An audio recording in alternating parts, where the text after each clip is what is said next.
Welcome, message from the streets. I'm gonna do something a little different this evening.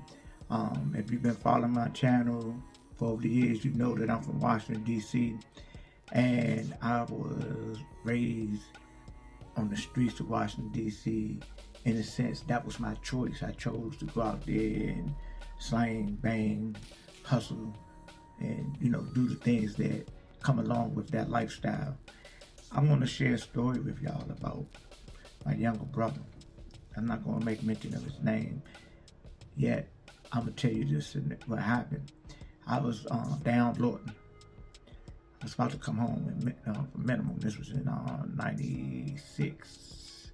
Going into 97. I came home in 97. I heard he got locked up. He got locked up for an armed robbery. He committed a robbery with a knife on Capitol Hill in Washington, D.C. He was 17 years old, his first charge.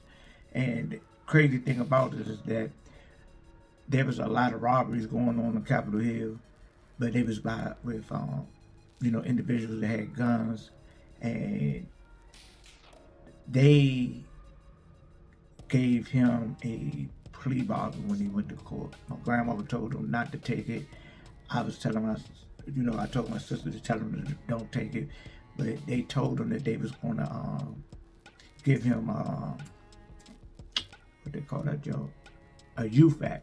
A UFAC is a junk where though that you can get 50 years and get out in 1 or 2 years if you program. So he thinking that he listened to the lawyer and he took a cop, and when you take a cop, you give away all your rights. So I was trying to tell him to don't take the cop because they made that case a high profile case because there was a lot of robberies going on in Capitol Hill. So they wanted him to take the fall for all the robberies, And by him pleading guilty to everything that the prosecutor brought up, he, pleaded to, whatever they sprung his way as far as him trying to get up out of the jail. Long story short, what ended up happening is that they gave him 50 years straight time. First charge, 17 years old. He had a knife. He didn't have a gun. The person wasn't hurt. The person was a delivery person. See what I'm saying? I mean, he was young. He had some things going on, in the house, whereas though he needed some money. I'm not condoning what he was doing, but I most definitely is putting a spotlight on what the system did. They gave him 50 years straight time. See what I'm saying? I know dudes from the hood that killed people, man, that, got a body and got 5 to 15 years. See what I'm saying? And this is how corrupt this system is because they needed somebody to be held accountable for the robberies going on in Capitol Hill. Capitol Hill is an area, like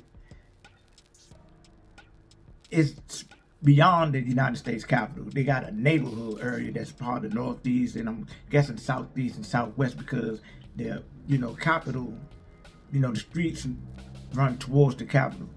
I'm just saying, man, that the same type of things that was going on many, many years ago is still going on right now today. How they are charging melanated people with the highest possibility the charges that can be brought against them when they have other people that's not melanated that get a different route. There's two different judicial systems here in Washington, D.C. and across the United States.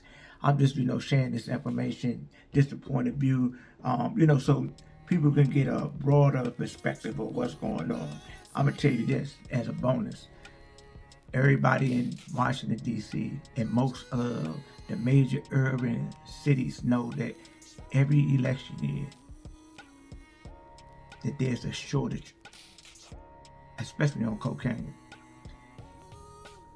And what that does is bring about a domino effect. When the cocaine boys can't get their money, they start robbing.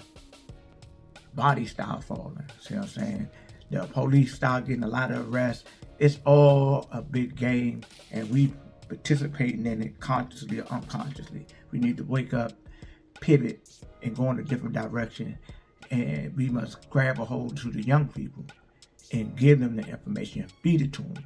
Feed it to them if they want it or not. It's just like somebody don't want to eat their vegetables when they're young. We have to, you know, demand that they take this information, because even though they might don't use it right then and there, when the situation come back around, they have something to fall back on. That's just like when people go to the church, the mosque, the synagogue, places of worship, or places that they learn things. If you don't have nothing to fall back on, you're just gonna be lost.